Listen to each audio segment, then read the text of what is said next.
Hello, hello, hello, everybody, and welcome back. Root Beer here with question 7 on the 2008 Fermat paper. If p is an odd integer and q is an even integer, which one of the following is an odd integer? So we have some options here.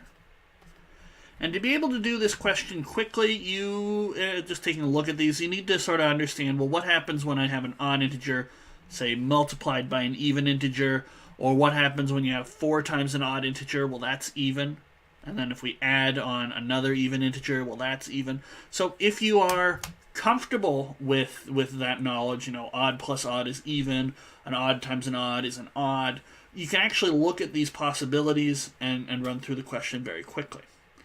Another alternative way you can do this question is to say, all right, odd numbers always look like 2k plus 1. Even numbers always look like 2 times some integer. And so we could take those and we could plug them into each one of these possibilities. So for example, A would be 2 times 2k plus 1 times 3 2m. And you'd get 4k plus 2 plus 6m. And you ask yourself, can I write that as 2 times something, or must it be 2 times something plus 1? In this case, it's going to be 2 times 2k plus 3m plus 1. So this is even, regardless of what choices for odd and even integers.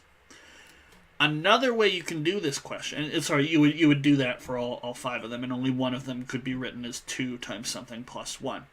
Another way we can do this question, if we're not comfortable with all our knowledge of odd plus even is odd and so forth, and we don't want to use sort of extensive algebra, the way it's phrased, it doesn't really matter which odd integer p is and which even integer q is. So you could just pick a pair. You could say, let q be 1, let p be 1 and q be 2.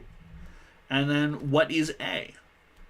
Well, it's 2p plus 3q, and that's going to be 8. Well, that's even. So that didn't work. And b is 3p plus 2q? Yeah, plus 2q. So that would be 3 plus 4, which is 7. That's odd. B is going to be my answer. Now I'm just going to finish it off just to really show that. So PQ I know was at the end, so that would be 2 in this case. Oops, that's even. That's not what we're looking for. And what are the other possibilities? 4P plus Q and 2P plus 3Q. So 4P plus Q. Well, in that case, that's 6. 1 plus 6 is 7, times 2 is 14. Yeah, B really is the only answer. You can do it by using specific numbers, by using general forms for what odd and even numbers look like, or just standard knowledge of 4 times an odd number is going to be even, plus another even number is always even. So different ways to do it, and it's question 7. You just want to get this done quickly. There likely aren't going to be many tricks to it, so use whichever method you find fastest. Okay? And I will see you guys in the next video for question number 8.